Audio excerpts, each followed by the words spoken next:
If you think the deadliest motorcycles are the ones you would never ride, you are already looking wrong. The bikes that cause the most harm are common, stable, and easy to trust, quietly allowing speed and confidence to outrun judgment. Many riders owned them for years without fear or doubt. That is why your bike is on this list. This is not about panic or blame, but patterns repeated for decades. Watch this all the way through, because the last motorcycle answers a question many riders only ask after something goes wrong, what they missed, while everything still felt under control. Number 7. Vincent Black Shadow. Long before traction control, radial tires, or reliable brakes, there was a moment when motorcycles stepped beyond common sense and dared riders to keep up. This machine arrived in an era when roads were narrow, suspensions crude, and courage often replaced planning. Riders trusted instinct, throttle, and prayer. What followed was not mythology built by magazines, but lessons written in emergency rooms and graveyards across post-war Europe and America. The Black Shadow earned fear not through noise or excess, but through quiet confidence. It looked refined, almost gentlemanly, yet carried speed no public road could safely absorb. Owners discovered that acceleration was effortless, while stopping required anticipation bordering on prophecy. Tires of the period hardened quickly, frames flexed under stress, and brake fade arrived long before reason suggested slowing down. Men who rode it were not reckless teenagers chasing ego. They were experienced riders, many returning from war, accustomed to risk and mechanical limits. That background made the danger more insidious. Familiarity bred trust, and trust encouraged speed. When mistakes happened, there was rarely time to correct them. The bike did not warn. It simply continued forward. Stories from the era repeat the same pattern. A long straight, a confident roll of throttle. A corner approached. Faster than expected, the rider squeezed drums that felt adequate seconds earlier, then felt nothing at all. Survivors spoke of miracles. Others never spoke again. This was not cruelty by design. It was ambition outrunning infrastructure. What makes this motorcycle deadly even today is the lesson it taught, and how often riders forget it.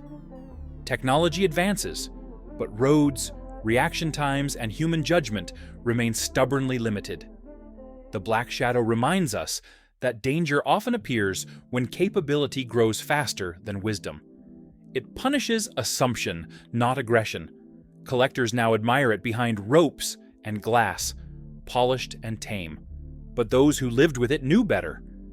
They respected it the way sailors respect storms, not enemies, but forces indifferent to intent. Ride it gently, and it rewarded you. Push it without margin, and it answered honestly. Older riders still nod when its name comes up, because they remember the shift it caused in thinking, maintenance, and restraint. After this motorcycle, conversations changed. Speed demanded planning, skill required humility. The road was no longer a playground. It became a responsibility shared between rider, machine, and fate. That lesson still echoes whenever confidence grows louder than caution today. The Black Shadow stands as the first modern example of a motorcycle that exceeded its environment. It was not flawed, it was simply early. And that timing made all the difference for riders who believed mastery could overcome physics. It produced approximately 55 horsepower from a 998 cubic centimeter V-twin engine with roughly 51 pound-feet of torque. Using front and rear drum braking systems, a hydraulic front fork with a cantilever rear suspension setup, a wet weight near 458 pounds, a seat height around 31 inches, and an original starting price of approximately $1,200. That early lesson in unchecked speed opened the door for a machine that made extreme velocity available to anyone with a license and confidence. Number 6. Suzuki GSX 1300R Hayabusa. Some motorcycles change riding forever by accident. This one did it by invitation. When it arrived, speed stopped being exotic and became something a man with steady credit and steady hands could own. Long highways suddenly felt shorter. Time compressed. Confidence expanded. Riders who had spent decades respecting limits found themselves questioning whether limits still applied. The first-generation Hayabusa did not look fragile or extreme in the traditional sense. It was wide, smooth, almost calm. The riding position felt manageable. The engine pulled without drama. That calmness became its most dangerous trait. Riders rolled on the throttle, expecting gradual response, and received relentless acceleration instead. The bike never flinched, so riders assumed they were in control. Many owners were not young risk-takers. They were seasoned riders, stepping up from sport tourers, big standards, or muscle cruisers. The Hayabusa welcomed them with stability and comfort at speed. Wind protection worked. The chassis felt planted. Long stretches of highway disappeared effortlessly. What followed was a subtle recalibration of judgment. Speed alters perception quietly. 80 miles per hour feels like 60. 100 feels reasonable. Reaction windows shrink while confidence grows. On this bike, mistakes rarely announce themselves early. Traffic gaps close faster than expected. Corners arrive sooner than planned. Braking zones feel adequate until they are not. The Hayabusa earned a reputation not because it misbehaved, but because it obeyed too well. It did exactly what the rider asked, even when the request exceeded common sense. Unlike twitchy machines that warn through instability, this one stayed composed right up to the moment physics intervened. Law enforcement and insurance data from the early 2000s tell a consistent story. Excessive speed incidents rose. Single vehicle accidents climbed. Many crashes showed no mechanical failure, no loss of traction, just too much speed carried too far. Riders were not outmatched by skill. They were outpaced by momentum. Culturally, the bike became shorthand for speed itself. That reputation attracted modifications, racing, and bravado. But even in stock form, it delivered performance that highways were never designed to accommodate. Riders, chasing smooth power, found themselves riding far ahead of traffic patterns and consequence. What makes the first-generation Hayabusa deadly is not instability or malice. It is the way it normalizes velocity. It convinces riders that because the bike feels settled, the situation is safe. That belief has ended more rides than mechanical flaws ever could. Experienced riders know this lesson well. Comfort can be deceptive. Stability can lie. When speed arrives without effort, discipline must arrive even faster. The Hayabusa does not demand respect. It assumes you already have it. Those who did survived. Those who did not learned the hard way. It delivered approximately 164 horsepower from a 1,299 cubic centimeter inline-4 engine with roughly 101 pound-feet of torque, using dual front and single rear disc brakes with multi-piston calipers, a conventional front fork with a rear monoshock suspension setup, a wet weight near 560 pounds, a seat height around 31.5 inches, and a starting price of $10,499. Once speed stopped feeling exotic, engineers pushed even harder, creating a motorcycle that tested how much control a rider could truly maintain. If this list is already making you rethink motorcycles you trusted, hit like so more riders see it, subscribe for honest breakdowns without hype, and share your experience in the comments because real rider stories matter more than marketing will. Number 5. Kawasaki Ninja H2.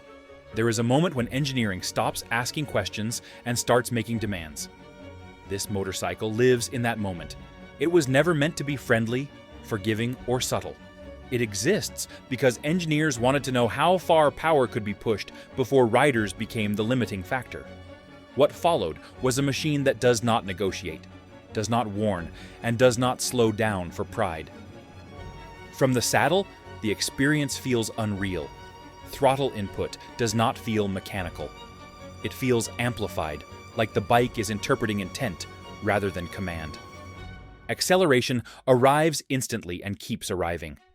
There is no building drama, no rising crescendo. Power simply appears and stays.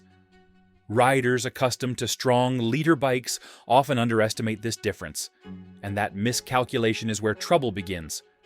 Unlike older Widowmakers, the H2 is stable, the frame is rigid, the suspension is competent, the brakes are strong.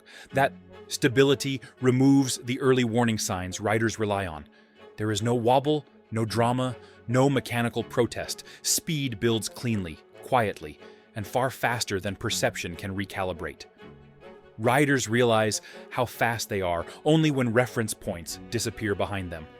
This bike punishes hesitation differently than older machines. Instead of shaking or sliding, it overwhelms timing. Corners approach sooner than expected. Passing maneuvers compress into moments. Traffic patterns collapse. Reaction windows shrink to fractions. Riders do not run out of talent, they run out of time. Experienced riders often assume maturity protects them. It does not. Experience teaches respect. But this bike requires restraint beyond instinct. It does not scare you early. It invites confidence. Many riders describe the sensation as addictive, not violent. That is the most dangerous trait of all. The H2 does not care about where it is ridden.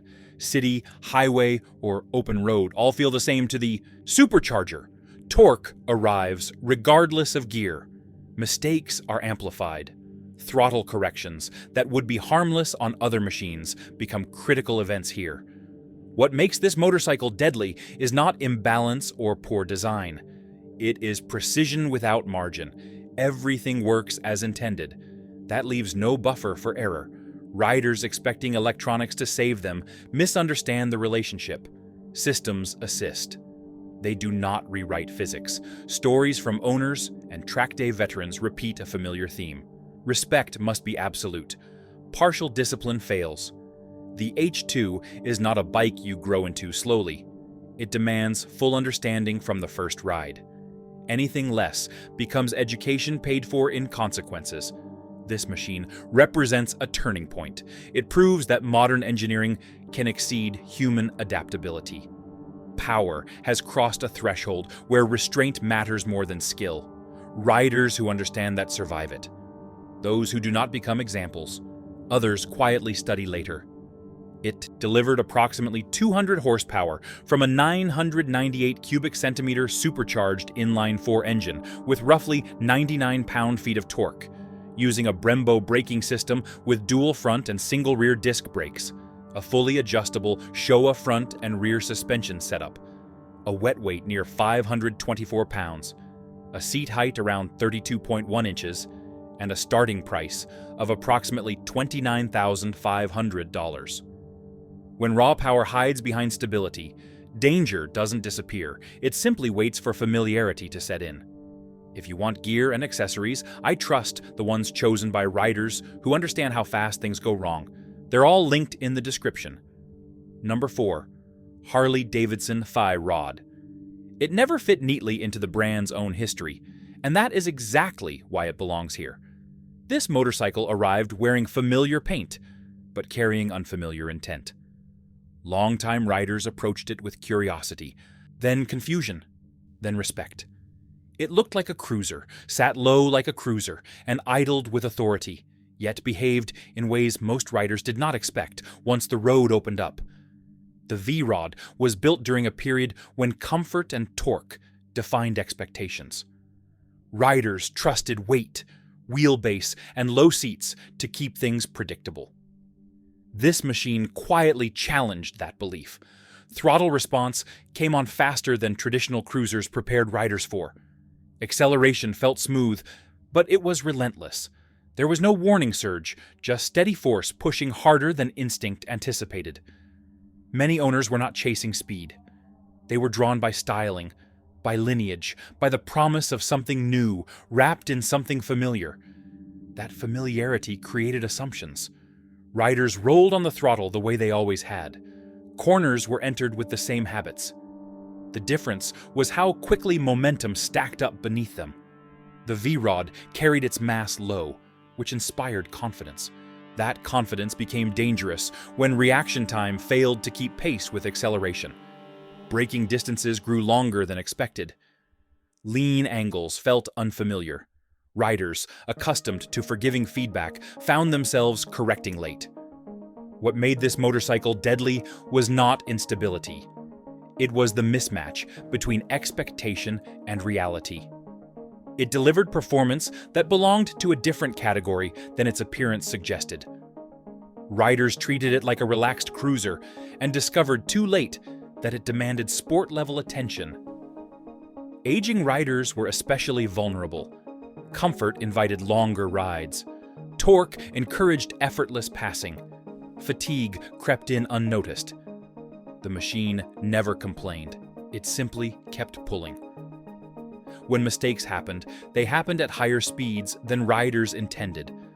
The V-Rod also changed how riders viewed brand boundaries. It blurred lines between muscle bike and cruiser. That blurred identity created uncertainty. Some rode it cautiously, others rode it like something it was not. Both approaches carried risk. Owners who survived long-term learned restraint. They learned to recalibrate throttle discipline. They respected braking limitations and geometry. Those lessons came with miles. Unfortunately, not everyone accumulated those miles safely. This motorcycle stands as a reminder that heritage does not guarantee behavior. Familiar badges can hide unfamiliar performance. When comfort meets unexpected speed, danger arrives quietly. The V-Rod never betrayed riders. It simply did exactly what it was engineered to do. Today, riders speak of it with mixed emotion. Pride, respect, and caution all surface in the same breath. It was ahead of its audience. It asked riders to adapt faster than many were ready to. Those who did found something special. Those who did not became part of its reputation. It produced approximately 115 horsepower from a 1130 cubic centimeter liquid-cooled V-twin engine with roughly 85 pound-feet of torque, using a Brembo braking system with dual front and single rear disc brakes, an inverted front fork with a single hidden rear mono-shock suspension setup, a wet weight near 671 pounds, a seat height around 26 inches, and a starting price of approximately $19,999. Comfort and familiarity set the stage for a different kind of risk. One born from technology, meant for places public roads were never designed to handle. Number 3. Yamaha YZF-R1. Racing technology has always tempted riders to believe skill can be purchased instead of earned. This motorcycle arrived carrying lessons learned on world championship circuits and placed them directly into the hands of everyday riders. The result was not chaos at first glance, but capability so high that it quietly erased the margin for error on public roads. From the seat, everything feels sharp and deliberate. Steering responds instantly.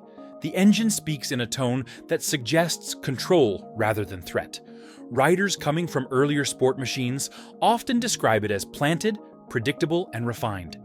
That refinement is where the danger hides. The bike feels composed at speeds where judgment should already be pulling back. The crossplane engine changed how power was delivered. Torque arrived in a smoother, more linear way than traditional inline designs. That smoothness encouraged earlier throttle application and deeper corner commitment. Riders trusted the feel and leaned harder, often without realizing how much speed they were truly carrying. Public roads do not reward race habits. Traffic, debris, uneven pavement, and unpredictable drivers turn precision into liability. The R1 does not protest when pushed, it complies. That compliance removes feedback riders rely on to know when they are approaching limits. By the time those limits appear, they are already behind the rider. Electronics complicated the relationship. Traction control, ride modes, and stability systems formed a safety net many misunderstood. They assist within limits. They do not cancel momentum or shorten braking distances. Experienced riders stepped up with confidence. Confidence increased pace. Pace erased reaction time. Small miscalculations grew rapidly. Corners tightened unexpectedly. The R1 earned its reputation not because it misbehaved, but because it delivered exactly what it promised. It brought the track to the street without adjusting for context. Riders who treated it with humility survived. Riders who treated it as proof of mastery often did not. Accident reports consistently show a pattern: excess corner entry speed, late braking, loss of control without mechanical failure. The machine was not the weak link. Human judgment was. That makes this motorcycle particularly dangerous for skilled riders who believe experience alone guarantees safety. Older riders feel this lesson more sharply. Reflexes slow slightly. Vision changes. Endurance fades. The bike does not adapt. It remains razor sharp. Riders must adapt instead, or risk consequences that arrive without warning. This motorcycle stands as a reminder that race engineering is uncompromising. It assumes perfect surfaces, predictable conditions, and disciplined inputs. Remove any of those, and the margin collapses. On public roads, that margin is already thin. It produced approximately 180 horsepower from a 998 cubic centimeter cross-plane inline-4 engine with roughly 84 pound-feet of torque, using dual front and single rear disc brakes with an anti-lock braking system, fully adjustable front and rear suspension, a wet weight near 494 pounds, a seat height around 33 inches, and a starting price of approximately $13,990. As performance machines faded into rarity, the real danger shifted toward motorcycles. So common, they stopped raising concern altogether. If you want more videos that respect experience, history, and real-world riding lessons, subscribe now. This channel exists for riders who value truth over hype, machines over marketing, and hard-earned wisdom over internet noise, built from decades on the road. Number 2. Honda Wave and Super Cub Underbone family. Danger does not always announce itself with noise or speed. Sometimes it wears familiarity, affordability, and routine. This motorcycle entered everyday life quietly and stayed there, becoming transportation, livelihood, and habit for millions of riders. Its threat does not come from aggression. It comes from trust, multiplied by scale. This machine was never marketed as thrilling. It was sold as reliable, simple, and easy to live with. Riders climbed on wearing work clothes, carrying cargo, families, and expectations far beyond design intent. Because it felt harmless, riders treated it casually.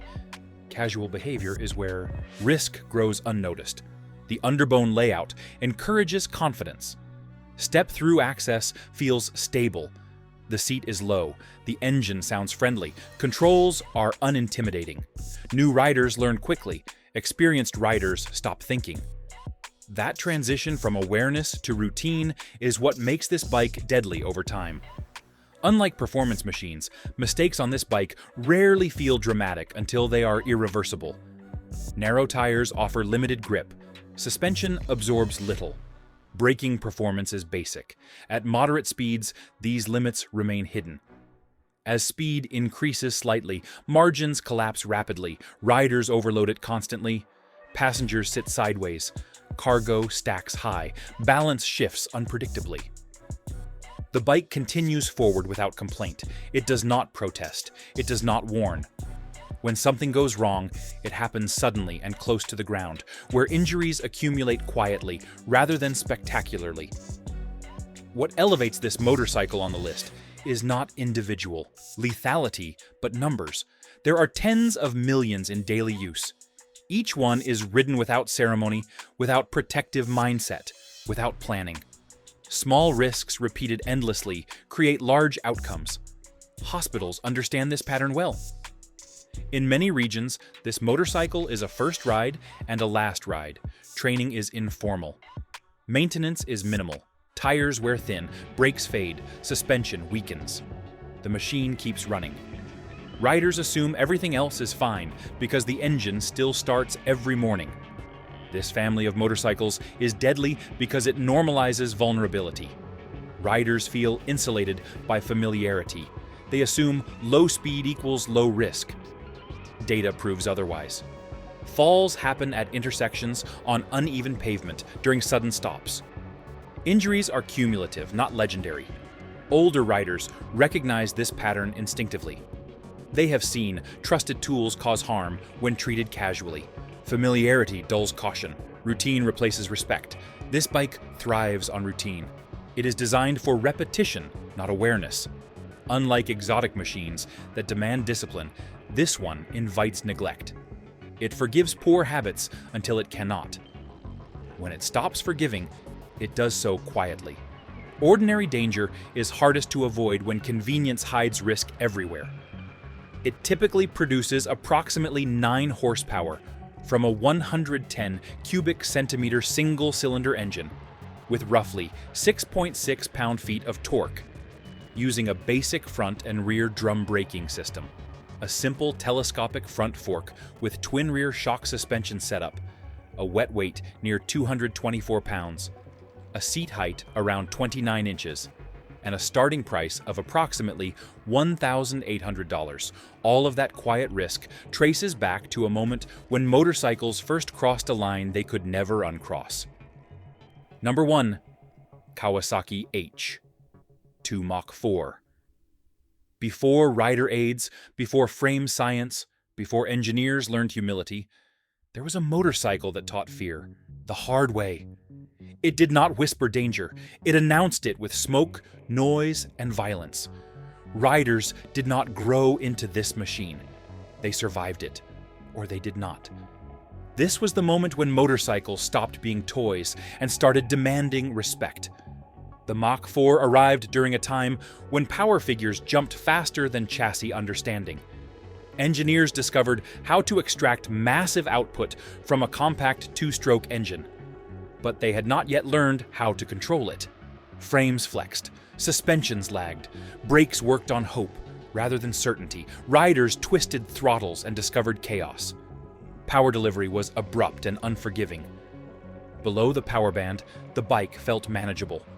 Inside it, everything changed instantly. The front wheel lifted. The rear tire struggled. Steering geometry collapsed under acceleration.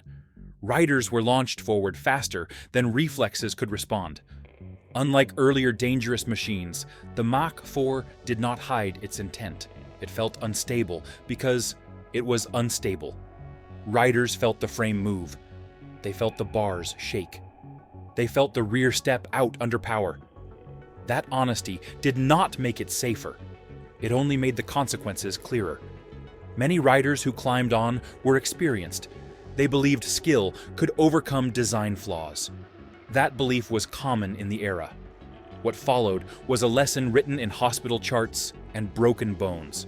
The bike punished throttle mistakes brutally. The nickname Widowmaker was not marketing. It was earned through repetition. Riders learned quickly that smoothness mattered more than bravery. Unfortunately, the margin for learning was narrow. One mistake could be final. There was no gradual warning. The Mach 4 shaped motorcycle history by force. Manufacturers learned limits. Frames improved. Suspension design evolved. Braking systems advanced. This bike was the line in the sand. After it, engineers took stability seriously. Older riders remember the stories clearly. Friends who would not ride it again. Others who never rode anything again. The legend persists because the danger was immediate and undeniable.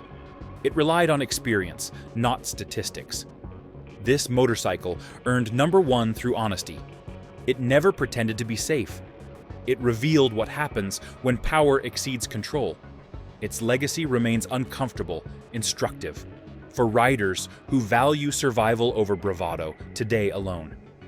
It produced approximately 74 horsepower from a 748 cubic centimeter 2-stroke triple engine with roughly 55 pound-feet of torque, using a single front disc brake with a rear drum brake, a basic telescopic front fork with dual rear shock suspension setup, a wet weight near 468 pounds, a seat height around 32 inches, and an original starting price of approximately $1,400. This is where the story ends, and where modern riding wisdom began. Every motorcycle on this list earned its reputation through real-world lessons, not myths.